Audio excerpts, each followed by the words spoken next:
विश्व भर में लोगों से कहना चाहता हूं, कम make in India.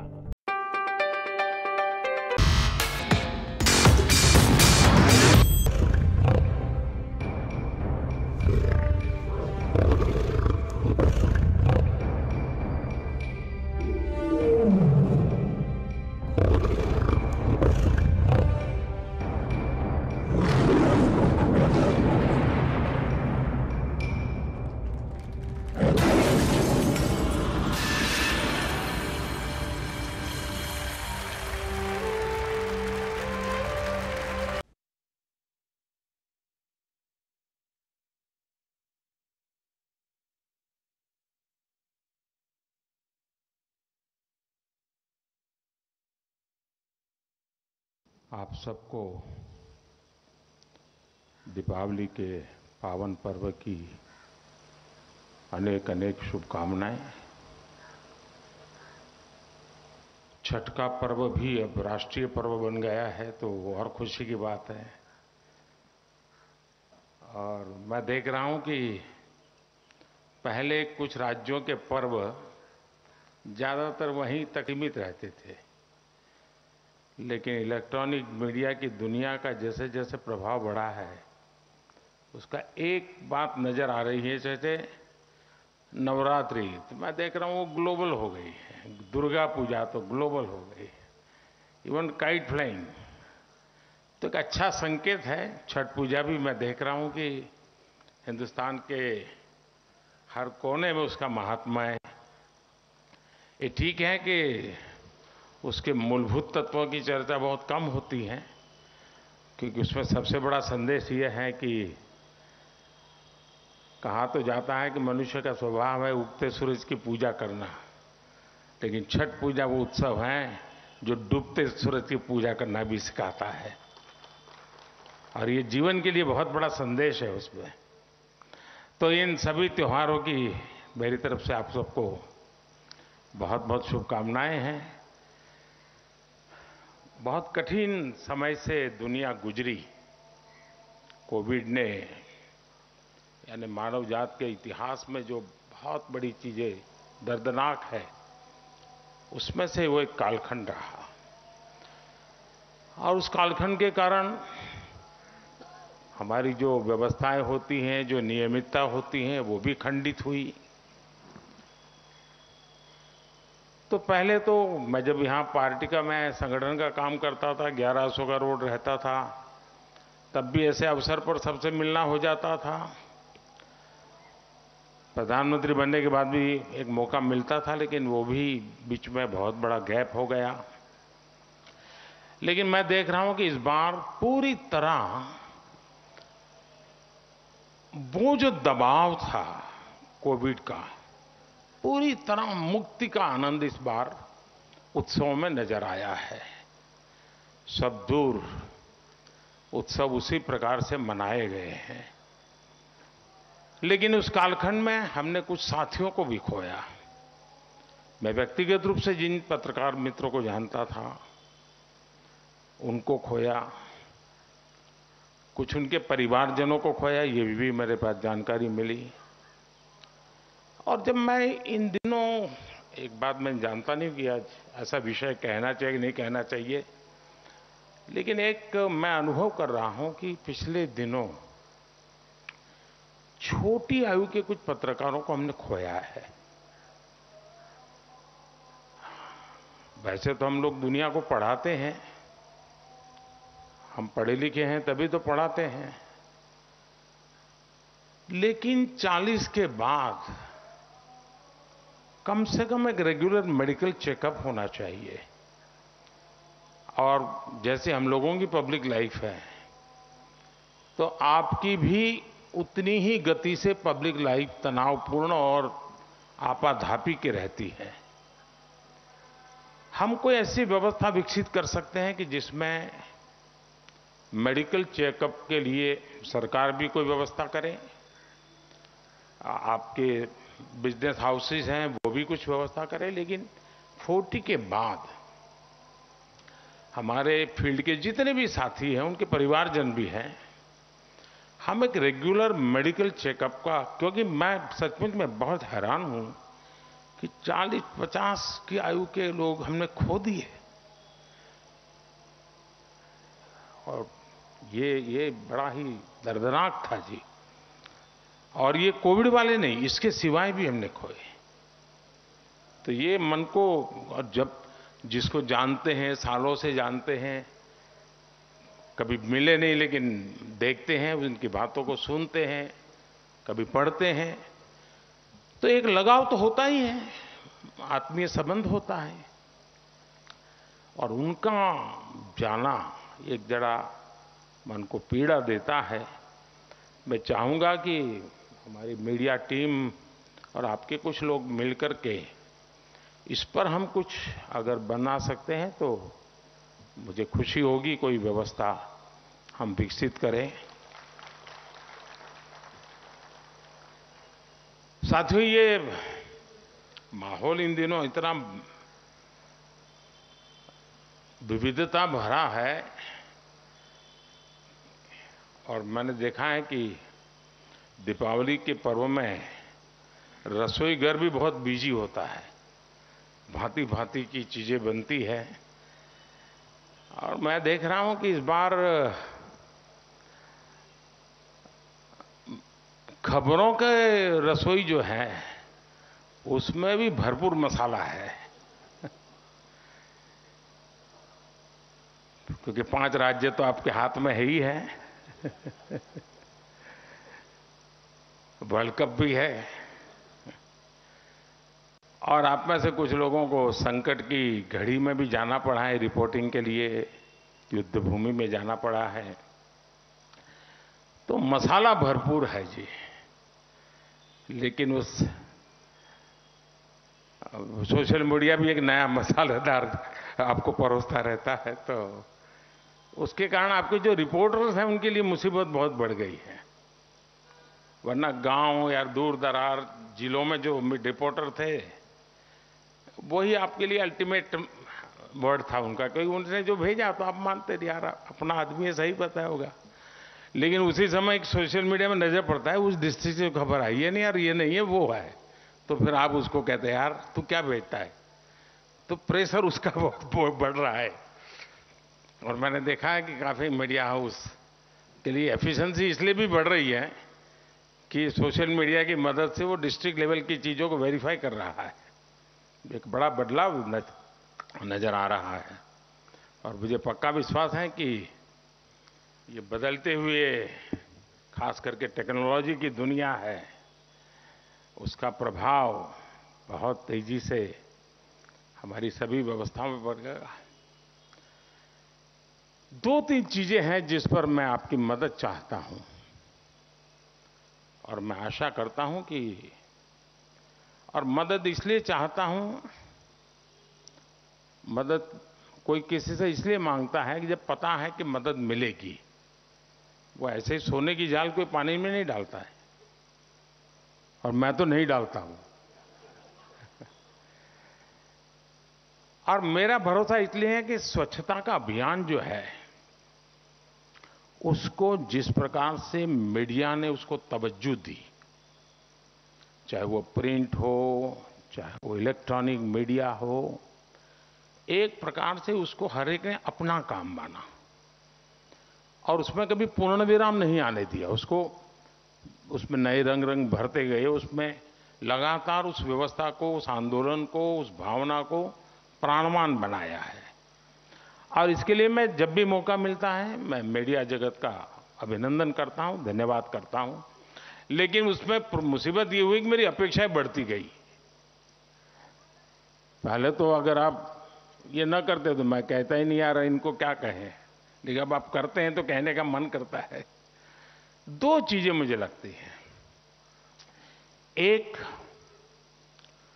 Artificial intelligence के कारण, और उसमें भी डीप फेक के कारण जो एक नया संकट आ रहा है,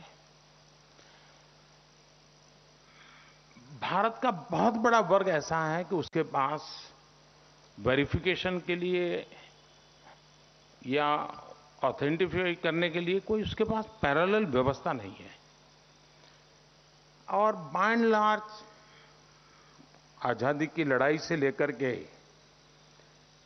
भारत में जिस भी चीजें से मीडिया शब्द जुड़ता है उसकी एक इज्जत है। जैसे कोई भी व्यक्ति हो गिरे हुए कपड़े हैं तो हमारे यहां एक स्वाभाविक उसके विरासत में इज्जत मिल जाती है उसको, वैसा मीडिया को भी है, एक विरासत का लाभ उसको मिलता है।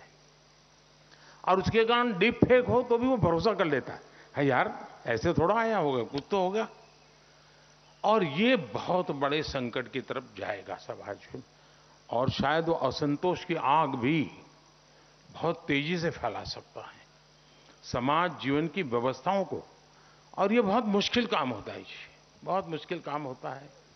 मान लीजिए कहीं कोई एक गलत चीज ने कुछ नई समस्या पैदा कर दी, अगर सरकार को वहां पहुंचना है तो डिस्टेंस भी तो मैटर करता है।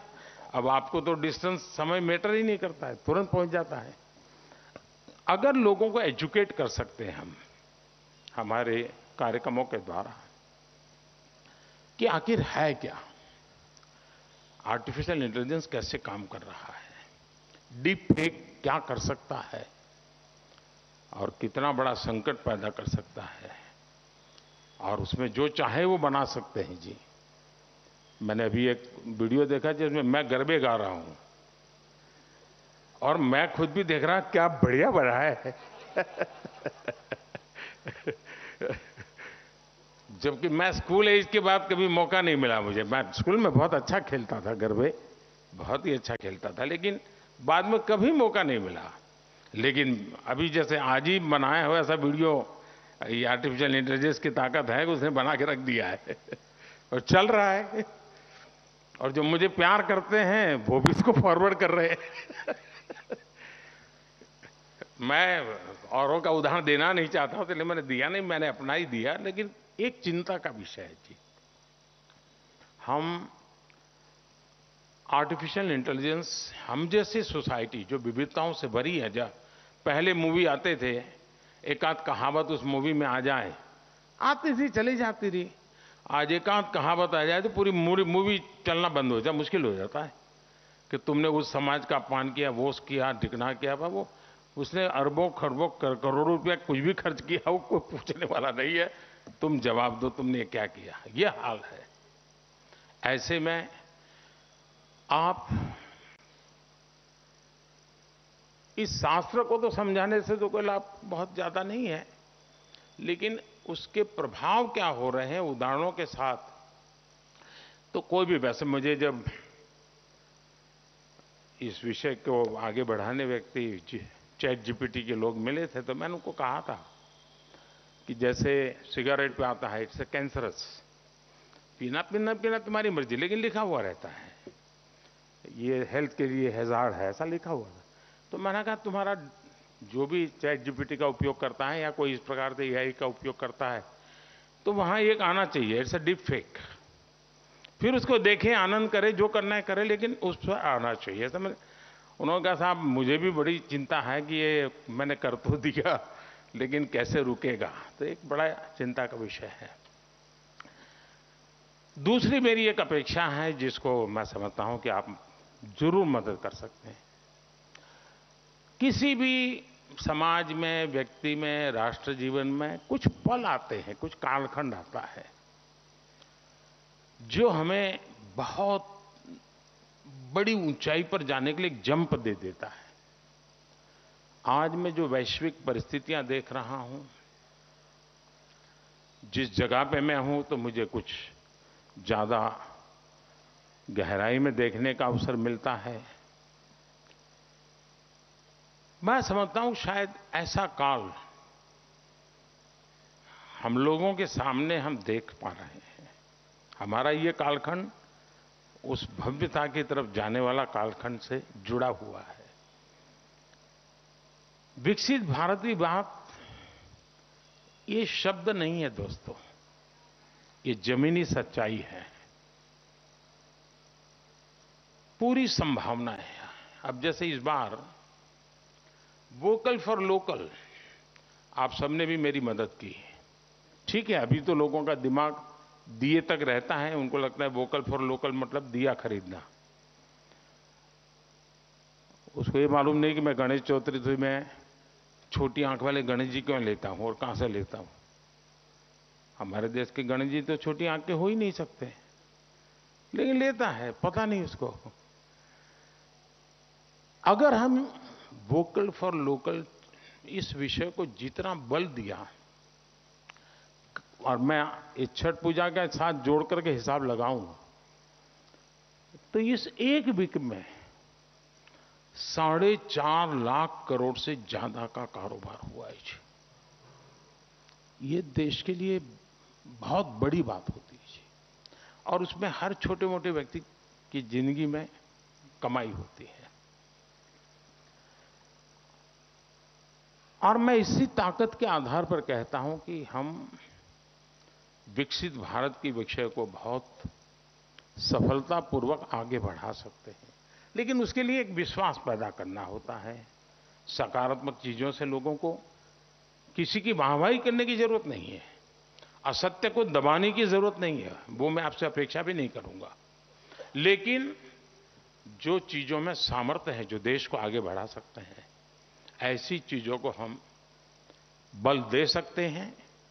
और ये भी सही है कि विकास, आर्थिक बाबतें ये अब केंद्र में रहने वाली हैं आने वाले 25 साल तक, क्योंकि विश्व भी हमारा मूल्यांकन उस बात पर कर रहा है। और इन दिनों जहां हम हैं और जिस प्रकार से बढ़ रहे हैं, विश्व इसको स्वीकार कर रहा है। मैं अभी आपके बीच आया हूं, लेकिन मैं चुनाव के मैदान से नहीं आया, मैं ग्लोबल साउथ समिट में से आया हूं।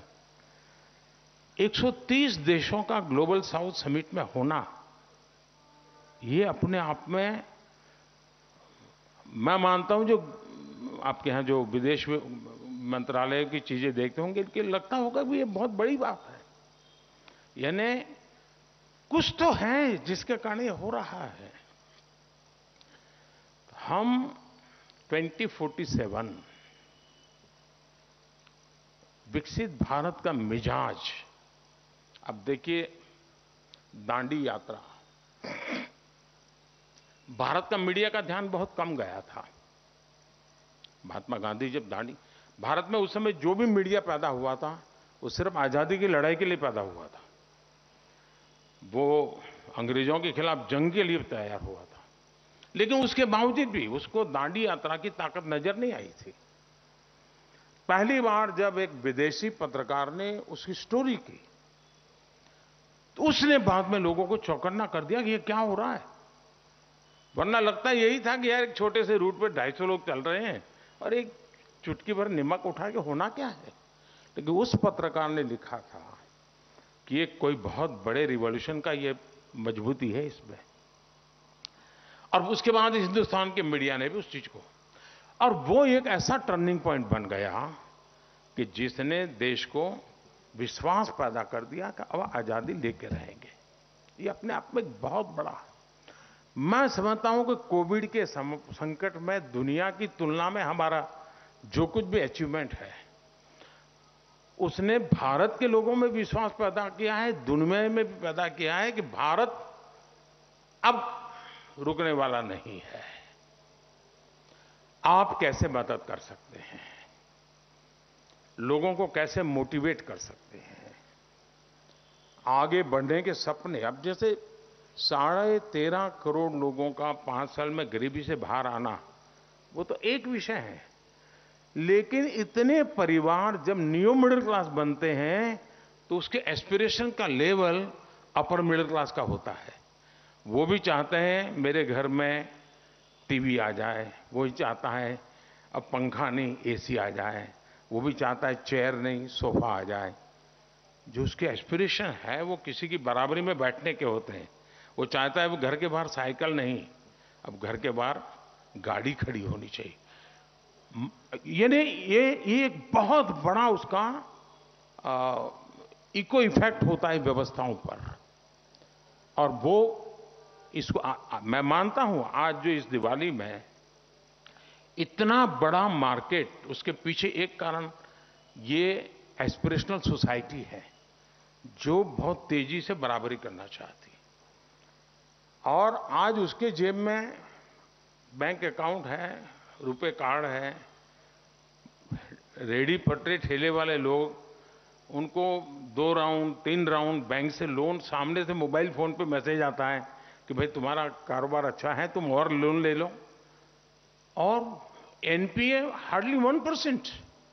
एक बड़ा इंटरेस्टिंग उदाहरण मैंने कई बार आपने मुझे सुना भी होगा, लेकिन मैं दोबारा उसको रिपीट करना आपका समय ले रहा हूं। मैं मध्य प्रदेश में शहडोल क्षेत्र में गया था। 2 चीजें मुझे बड़ी ही इंस्पायर कर गई। एक तो मेरा कार्यक्रम था, मैं एक आदिवासी गांव में समय बिताना चाहता था, तो मैं शहडोल के पास गया था। तो वहां जो विमेन सेल्फ हेल्प ग्रुप है, उसकी कुछ बहनों को उन्होंने बुलाया था और कुछ यूथ को बुलाया था, नौजवानों को। जब नौजवानों से मैं मिला तो मैंने पूछा आपका गांव? तो बोले मिनी ब्राजील है। अब मैं इतने साल मध्य प्रदेश में संगठन का काम किया था, मैं मुख्यमंत्री रहा, लेकिन मैंने कभी सुना नहीं था। तो मेरा कान सतर्क हो गया। मैंने कहा कि मिनी ब्राजील क्या है?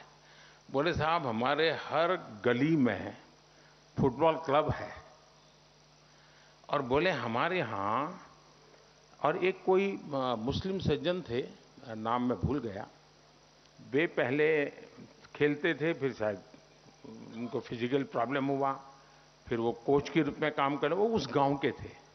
उन्होंने इसको एक मिशन मोड में लिया, और परिणाम ये मुझे बता रहे थे कि साहब हमारे कुछ घर ऐसे हैं जहां की 4-4 पीढ़ी के लोग फुटबॉल के नेशनल प्लेयर रहे हैं। और बोले हमारे यहाँ गांव में जब फुटबॉल का फेस्टिवल होता है, ईयर में एक बार फेस्टिवल करते हैं, तो अगल बगल के 20,000 लोग तो दर्शक होते हैं। छोटे बच्चे फुटबॉल, 80 साल के बुजुर्ग फुटबॉल। मैंने कहा भाई मानना पड़ेगा, शायद ब्राजील में भी ऐसा नहीं होगा। अब ये हमारे देश की ताकत है। दूसरा, मैं उन महिलाओं को मिला, तो मैंने कहा भाई आप लोगों को बुलाया तो यहाँ सिलेक्ट कैसे कर लिया? तो बोले हमें बताया गया कि जो लखपति हैं वो आ सकते हैं। तो मैंने कहा ये क्या है? तो बोले हमारा जो विमेन सेल्फ हेल्प ग्रुप है, हम किसी में 11 बहनें हैं, किसी में 13 हैं, और हम सभी लोग साल में 1 लाख से ज्यादा कमाने वाली बहनें हैं। अब ये मेरे लिए बड़ी खुशी की बात थी, और उसी में से मैं इंस्पायर होकर के मैंने भी एक टारगेट तय किया है कि हम 2 करोड़ महिलाएं जो विमेन सेल्फ हेल्प ग्रुप से जुड़ी हैं, 2 करोड़ लखपति महिलाएं बना का काम अचीव करके 2 करोड़ लखपति, ये ड्रीम देखने का इंस्पिरेशन मेरा वहां था। तो मैं, और अच्छा ये सारे लोग कोई 5वीं 8वीं 9वीं पढ़े हुए थे, कोई ज्यादा पढ़े नहीं थे। तो मैंने एक बहन से पूछा, मैंने कहा बहन इतने पैसे कमा रहे हो तो क्या कर रहे हो? तो उसने कहा गहने खरीदे। मेरा भी, मुझे था शायद पहला जवाब तो यही आएगा, और वो स्वाभाविक है, कोई मैं महिलाओं को अन्याय नहीं कर रहा हूं, लेकिन स्वाभाविक था, क्योंकि उसको सुरक्षा दिखती है उसमें। जीवन की सुरक्षा का वो एक साधन है उसके लिए, वो मौत का साधन नहीं है। हमारी ये गलत सोच है। उसको लगता है कि मेरे जीवन में संकट के समय ये काम आने वाला है, तो ये सोशल सिक्योरिटी है हमारे यहाँ। तो उसने मुझे कहा हमें गहने खरीदना है, मुझे कुछ मैंने गहने लिए हैं। फिर एक दूसरी महिला ने हाथ ऊपर किया। मैंने कहा आपने क्या किया? मैंने कहा आप क्या पढ़ी हैं? तो बोले मैं 8वीं या 9वीं कुछ बताया। 30-32 साल की उम्र होगी। बोले मैं लखपति दीदी हूं। मैंने कहा क्या करती हो, क्या किया पैसों का? बोले मेरे पति मजदूरी करते हैं और वो साइकिल पे जाते हैं, तो मैंने उनके लिए स्कूटी खरीदी और उनको गिफ्ट की। एक आदिवासी महिला मुझे कह रही है कि मेरे पति मजदूरी करने के लिए साइकिल पे जाते हैं, मैंने उनके लिए स्कूटी खरीदी। अब मेरे लिए साइकिल और स्कूटी नहीं है, मेरे दिमाग में स्थिर होता है कि मेरा देश की ताकत यहां है। ये एस्पिरेशन जो है ना, ये मिजाज है, वो मेरे देश को बदलेगा। फिर मैंने कहा आगे क्या हुआ उसका? बोले फिर मुझे किसी ने बताया कि हमको अब बैंक से लोन मिल सकता है, क्योंकि हम एक लखपति हैं, 2 साल से मैं इतना कमाती हूं। तो बोले मैं बैंक वालों से मिली। अब मुझे तो कुछ आता नहीं था, लेकिन मुझे किसी ने, स्थानीय सरकार के किसी व्यक्ति ने मदद की। तो बोले मुझे पता चला कि मैं बैंक से लोन ले सकती हूँ। तो बोले मैंने सोचा मैं ट्रैक्टर की लोन लूँ। मैंने कहा ये हिम्मत कहाँ से आई तुम्हारी? कहाँ साइकिल, कहाँ स्कूटी और कहाँ ट्रैक्टर? बोले नहीं, बैंक से पैसा मिलता था और मुझे लगता था कि मैं पैसे दे दूंगी वापस। तो बोले मैंने ट्रैक्टर लिया। मैंने ट्रैक्टर मेरे पति को गिफ्ट किया। मेरे पति को मैंने ड्राइविंग सिखवाया और बोले मेरे पति आजकल 8 से 10 गांवों में हैं, ट्रैक्टर से खेत जोतने की मजदूरी करते हैं और बोले 6 महीने के अंदर ट्रैक्टर की मेरी लोन पूरी भरपाई हो जाएगी और मैं आज गर्व से कह सकती हूं कि मेरा परिवार लखपति है। शहडोल के पास एक ट्राइबल गांव का ये मिजाज, एक आदिवासी 30-32 साल की बेटी के मन में ये कॉन्फिडेंस, ये मुझे कहता है कि देश 2047 में विकसित होकर के रह सकता है अगर हम सबकी ताकत लग जाए। और ये कोई किसी पार्टी का एजेंडा नहीं है। भले आज कार्यक्रम इस पार्टी के स्थान पर है, लेकिन पार्टी का कार्यक्रम नहीं है, देश का है। और मुझे इसमें आपकी मदद चाहिए। अब उसमें कैसे? जैसे मान लीजिए आप ही तय करें कि भाई 10 ऐसे शहर देश में, वो आपके बहुत बड़े बिजनेस हाउसेज बड़े इवेंट करते हैं, इसी मुद्दे पर इवेंट कि बताइए इस शहर की इकोनॉमी 1 ट्रिलियन कब तक होगी और कैसे हो सकती है, इस शहर की चर्चा करते हैं। इस शहर की 1 ट्रिलियन है, 3 ट्रिलियन कैसे हो सकती है? बताइए, आइए सब विद्वान आइए, बैठिए मेरे साथ चर्चा कीजिए। आप बुलाइए अपने स्टूडियो पर, आप उस समिट कीजिए। 10 सिटी, सिर्फ 10 सिटी पकड़िए साहब, वहां आप 2 साल तक ये मोमेंटम लाइए। कोई न कोई बिजनेस हाउस वहां 1-2 समिट कर लें।